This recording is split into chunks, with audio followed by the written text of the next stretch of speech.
Hello दोस्तों, आज हम एक विषय को लेकर चर्चा करेंगे।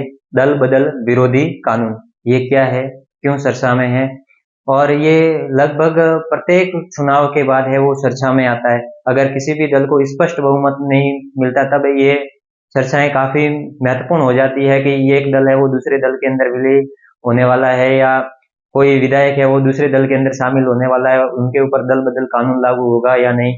इन विभिन्न पहलुओं को लेकर आज हम चर्चा करेंगे। दल बदल विरोधी कानून क्या है? आप दल बदल विरोधी कानून की आवश्यकता क्यों पड़ी? सबसे पहले बात करते हैं कि दल बदल विरोधी कानून की आवश्यकता है वो क्यों पड़ी। 1960 तक लगभग एक ही दल का है वो केंद्र और राज्य के अंदर सरकारें रही, वर्चस्व रहा एक तरीके से।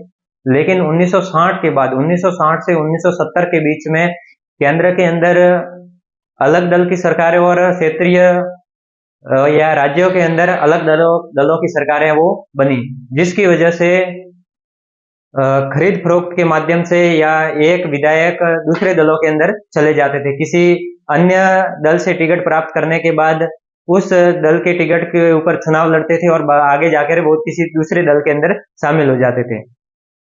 तो इस को रोकने के लिए दल बदल विरोधी कानून की आवश्यकता पड़ी और उसके अंदर एक महत्वपूर्ण घटनाक्रम हुआ अक्टूबर 1967 के अंदर। 1967 के अंदर हरियाणा के अंदर चुनाव हुए थे और वहां के विधायक थे गयालाल। उन्होंने 15 दिन के अंदर लगभग 3 दलों को बदला और वहीं से कहावत शुरू हुई, आया लाल गया लाल। मतलब किसी पार्टी के चुनाव चिन्ह पर चुनाव लड़ना और किसी दूसरे दल के अंदर चले जाना, आया लाल गया लाल। तो वहीं से ये बात चर्चाओं में आई और इस तरीके से इस आया लाल गया लाल कहावत को कम करने के लिए, रोकने के लिए दल बदल विरोधी कानून की आवश्यकता महसूस हुई।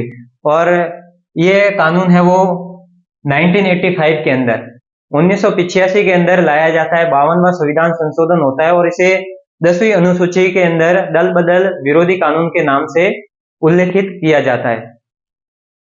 उसके बाद अब अयोग्य घोषित करने की शक्ति है। दल बदल अगर कोई व्यक्ति किसी पार्टी के चुनाव चिन्ह पर चुनाव लड़ता है और वो उसके बाद किसी अन्य दल के अंदर चला जाता है तो उसे अयोग्य कौन घोषित कर सकता है? और ये अयोग्य घोषित करने की शक्ति है वो किसके पास होगी? तो ये शक्ति है वो लोकसभा अध्यक्ष और राज्यों के अंदर विधानसभा अध्यक्ष के पास होगी। और अगर जो लोकसभा अध्यक्ष और विधानसभा के अध्यक्ष हैं उन्हीं के दल से कोई मामला है तो ऐसे में सदस्य नियुक्त किए जाएंगे या एक समिति गठित की जाएगी और वही निर्णय लेगी कि किसी भी सदस्य को अयोग्य घोषित किया जा सकता है या नहीं। आगे देखते हैं, अयोग्य घोषित होने के बाद सदस्य वो न्यायालय की शरण में जा सकता है। वो सुप्रीम कोर्ट में भी जा सकता है और हाई कोर्ट के अंदर भी जा सकता है और न्यायालय वो उसकी समीक्षा, उनके तथ्यों की जानकारी प्राप्त करने के आधार पर फैसले दे सकता है कि वास्तव में वो सदस्य है वो अयोग्य है या नहीं। तो इस कानून की समीक्षा है वो की जा सकती है। फिर है मुख्य प्रावधान। इस दल बदल विरोधी कानून के अंदर कौन कौन से मुख्य प्रावधान है?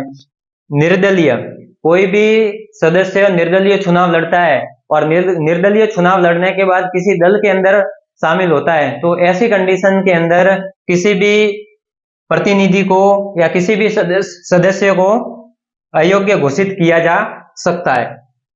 स्वेच्छा, कोई भी किसी पार्टी के चुनाव चिन्ह पर चुनाव लड़ता है और स्वेच्छा से पार्टी से त्याग पत्र देने के बाद किसी दल के अंदर शामिल हो जाता है तो ऐसे में भी उस व्यक्ति को, उस प्रतिनिधि को अयोग्य घोषित है वो किया जा सकता है।